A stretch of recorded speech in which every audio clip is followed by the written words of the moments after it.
Hello everyone, I hope all of you are doing well. आप सबने बहुत सारी वीडियोस देख ली होंगी regarding the safe score cut off rank. तो here I will be discussing some of the very important points जो आपको चॉइस फिलिंग और लॉकिंग के टाइम पे ध्यान रखना पड़ेगा। तो बिकॉज अब मैं रैंक की बात नहीं करूँगी, ये कुछ बहुत इंपॉर्टेंट चीज़ें हैं जो भी कल आपको चॉइस फिलिंग और लॉकिंग करनी है, तो प्लीज़ इन चीज़ों को थोड़ा ध्यान रखना। Let's begin then. तो एक चीज़ क्लियरली ये समझो कि जिनकी भी रैंक 500 है ना या 500 के अंडर है, तो आपको अच्छे कोर्सेज और अच्छे कॉलेजेस अलॉट हो जाएंगे। देखो लास्ट ईयर का सिनेरियो बहुत डिफरेंट था, बट इस बार जो मैंने रैंक देखी है वो बहुत ज़्यादा शॉकिंग है। लाइक 5000 6000 जो रैंक करे, और अगर आप जनरल कैटेगरी से इवन ओबीसी से भी हो, आपको नहीं मिलेगा प्रो कॉलेज। आप ये देखो ना कि टोटल सीट्स ही 5 कॉलेज है और टोटल सीट्स ही सिर्फ 612 सीट्स हैं। तो कैसे पॉसिबल हो सकता है? और हम आपको कोई फॉल्स होप नहीं देंगे। तो मैं एकदम सीधी बात करूंगी, जो लाइक मैं मेजरली 3 कॉलेजेस की बात करूंगी जिनकी ज़्यादा डिमांड है, एसवी निर्तार, पडोनिफ्ट और दूसरा एनआईएलडी। देखो एसवी निर्तार में जनरल की टोटल 100 कट ऑफ की रैंक गई है जनरल कैटेगरी के लिए, जिनको बीपीटी मिल सकता है। ठीक है, अब टोटल सीट्स हैं जनरल की वहाँ पे 62, और 62 ओवरऑल सीट और जनरल की सिर्फ 25 सीट है। देन तुम्हारा पडोनिप में थोड़ा सा 10% फ्लक्चुएशन मान लो, ऊपर नीचे कुछ भी हो सकता है। तो पडोनिप में तुम्हारी टोटल सीट है 68 और जनरल की भी है 25। देन एनआईएलडी में तुम्हारा कट ऑफ जाएगा जनरल का 150 तक होगा। तुम्हारी रैंक अंडर 150 है तो तुम्हें बीपीटी अलॉट हो जाएगा। टोटल सीट्स है 57 और जनरल की है 26। देन तुम्हारा निपमेट, निपमेट में तो यार अंडर 200 भी होगा तो आई थिंक अलॉट हो जाएगा, क्योंकि वहाँ टोटल सीट ही बीपीटी की सिर्फ 18 है और उनमें से भी जनरल के लिए 8 है। उसके बाद एक चीज़ ये समझो ना, सिर्फ 612 सीट है।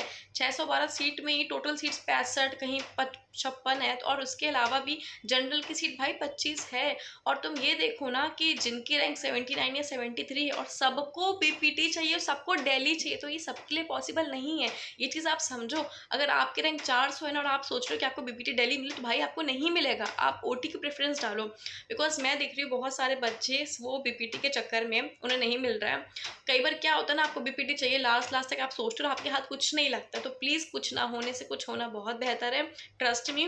और बहुत सारे बच्चे जिनकी रैंक 500 पार है, 600 है, तो वो सोच रहे हैं कि वो बीपीओ बीएसएलपी कर ले। अब अगर चॉइस फिलिंग में आपको खुद को क्लियरिटी नहीं है ना कि आपको क्या फिल करना है, तो आप रह जाओगे, ट्रस्ट मी। और सबसे इंपॉर्टेंट चीज़ regarding the freeze and float process, तो देखो तब तक फ्रीज मत करना और तब तक लॉक मत करना जब तक आप अपने सारे ऑप्शंस, आप अपने सारे प्रेफरेंस अच्छे से फिल नहीं कर देते। ठीक है, अगर आपकी रैंक 2 से 300 के अंदर है, उससे ज़्यादा है तो हो सकता है आपको आपके मनपसंद कॉलेज नहीं मिले या कोर्स नहीं मिले। तो देखो, और एक चीज़ ये समझो, जैसे अभी आपको सपोज करो कि आपको एसवी निर्तार अलॉट हुआ, ठीक है, बट आपको शायद वो नहीं चाहिए, आपको पडोनिप दिल्ली चाहिए, तो आप पडोनिप दिल्ली आओगे आप, लेकिन आप तब भी आप फीस पूरी एसवी निर्तार में डिपॉजिट कर दोगे, और अगर आपको जो पडोनिप अलॉट हो जाएगा तो वो लोग फीस ट्रांसफर कर देंगे, और जो रिमेनिंग अमाउंट होगा वो आपका विदिन 2 से 3 मंथ्स वापस आ जाएगा। ज़्यादा डाउट थे तो वो मैं डिस्कस करती हूँ। तो बहुत से लोगों का ये पूछना था कि मैम बीओटी में हम डॉक्टर लगा सकते हैं कि नहीं। तो देखो, ओटी में डॉक्टर आयोटा के अकॉर्डिंग जब हमारा इंटर्नशिप कंप्लीट होती है तब लग सकता है, लेकिन ओटी में अभी ऑफिशियल डॉक्टर नहीं लगाते हैं। और बीओटी, बहुत से लोगों ने ये भी लिखा था कि लाइक मैम बीओटी अच्छा नहीं है, बीपीटी में ज़्यादा स्कोप है। तो यार एक चीज़ ये देखो, कोर्स अपनी जगह दोनों ही अच्छे हैं। लाइक मैंने बीपीटी नहीं लिया, मैंने बीओटी इसलिए लिया है क्योंकि after being preparation for NEET, तो मेरा ये क्लियर था कि मुझे कोई भी ऐसी चीज़ नहीं करनी जिसमें आगे चल के बहुत कंपटीशन या बहुत भीड़ भाड़ हो। और अभी हमारा ओटी में उतना सैचुरेशन नहीं है, लोग उतना नहीं जानते, अभी लोग अनअवेयर है, तो बस इसीलिए। देन लोगों ने पूछा कि चॉइस फिलिंग में पैसा, तो कोई पैसा नहीं लगेगा। चॉइस फिलिंग लॉकिंग में कोई पैसा नहीं लगता है। वो जब आपको कॉलेज अलॉट हो जाता है तो 10,000 आपको पे करना होता है only for the seat acceptance. Then choice filling में डॉक्यूमेंट्स लगते नहीं लगते। जब आपको कॉलेज अलॉट हो जाएगा, आप प्लीज़ कोई भी रैंक अंडर 300 400 जितनी भी ना, प्लीज़ अपने डॉक्यूमेंट्स रेडी रखो। मैंने डॉक्यूमेंट्स पे वीडियो बनाई है, तो प्लीज़ एक बार जाकर उसको चेक कर लेना। तो डॉक्यूमेंट्स आपको फिजिकली वेरिफिकेशन राउंड में लगते हैं। उसके बाद अगर हमें कॉलेज फर्स्ट राउंड में नहीं मिला, तो देखो अगर आपको फर्स्ट राउंड में कॉलेज नहीं मिला तो आप ऑफकोर्स फ्लोट करके सेकंड राउंड में जा सकते हो, ठीक है, और वो कॉलेज वाले फीस रिफंड कर देते हैं, आपको ट्रांसफ़र कर देते हैं कॉलेज में। प्लीज़ आप लोग अपनी चॉइस फिलिंग और चॉइस लॉकिंग बहुत अच्छे से करना, क्योंकि ये वन टाइम प्रोसेस है, कोई भी मिस्टेक मत करना। My fellow mates have already made the videos, तो प्लीज़ आपको कोई भी प्रॉब्लम है आप मेरी वीडियोज़ देख लो और जाके लोगों की देख लो, आपको जहाँ से समझ में, बट प्लीज़ गलती मत करना। बिकॉज जानते हो क्या होता है, कई बार जिनकी रैंक आपसे ज़्यादा होती है ना, लेकिन उनका कॉलेज कॉलेज प्रेफरेंस और कोर्स प्रेफरेंस वो इस तरह से करते हैं कि उनको फिर अपने मनपसंद कॉलेज मिल जाता है। और आपकी रैंक अगर उनसे अच्छी भी है ना, अगर आपने सही प्रेफरेंस नहीं डाली, क्योंकि देखो इस बार का जो रैंक आया ना बहुत लिटरली बहुत शॉकिंग है। बहुत ज़्यादा लोगों की 5000 6000 में रैंक है, जिनकी भी ना 800 पार रैंक है ना, 800 का इवन 700 पार भी है ना, तो लिटरली मुश्किल है।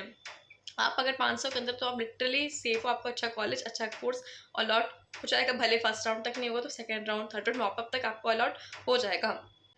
सपोज करो अगर किसी की 400 रैंक है, ठीक है, उसे बीपीटी चाहिए दिल्ली या एसपी नेतृत्व, तो नहीं मिलेगा, फर्स्ट राउंड में भी नहीं मिलेगा, सेकंड राउंड में भी नहीं मिलेगा, लेकिन उसे बीयूटी अलॉट हो सकता है। बिकॉज बच्चे क्या कर रहे हैं ना, उनको बीपीटी चाहिए, तो अब वो जा रहे हैं बीपीओ बीएसएलपी की तरफ। अब तुम सोचो किसी को 600 से बीएसएलपी या बीपीओ चाहिए, लेकिन उससे पहले क्योंकि कॉलेज वालों का मिनिमम सीट होती है स्पेसिफिक कैटेगरी के लिए। अब अगर 600 वाले ने भी फर्स्ट प्रेफरेंस में बीपीओ डाला है दिल्ली का, ठीक है, अब किसी की 400 उसने भी बीपीओ डाला, तो भाई पहले उससे मिलेगा ना। अब तुम्हारी 400 रैंक है, तो तुम पहली प्रेफरेंस हिसाब से तुम बीओटी डालो, और तुम्हें बीपीओ बीएसएलपी नहीं चाहिए, फिर तुम बीपीटी डालो, ताकि एटलीस्ट तुम्हें अगर अपने मनपसंद कोर्स नहीं मिला तो एटलीस्ट उसी कॉलेज का दूसरा कोर्स तो मिल जाए, रादर देन कोई भी। आप समझ रहे हो ना मेरी बात को लेकर, अगर आपको पढ़ो निपटी चाहिए ना, तो ना सही बीपीटी, क्योंकि अब रैंक भी तो देखो 400 में नहीं मिलेगा। अगर आप जनरली ओबीसी से हो तो बेवकूफ़ी बिल्कुल भी मत करना। और 400 है रैंक तो ट्रस्ट में पढ़ो, बहुत अच्छा कॉलेज है, गवर्नमेंट कॉलेज है। और आप प्लीज़ बीओटी या बीपीओ को फिर प्रेफरेंस डाल देना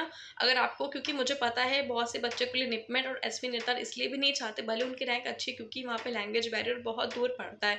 तो अगर आपको दिल्ली ही चाहिए और अगर इतनी रैंक है, अगर कोई नहीं तो कोई और स्पोर्ट्स की प्रेफरेंस डाल लो, कि इससे पहले कि आपकी सीट कोई और ले ले। For any queries and doubts please do feel free to ask in the comment section and subscribe for more.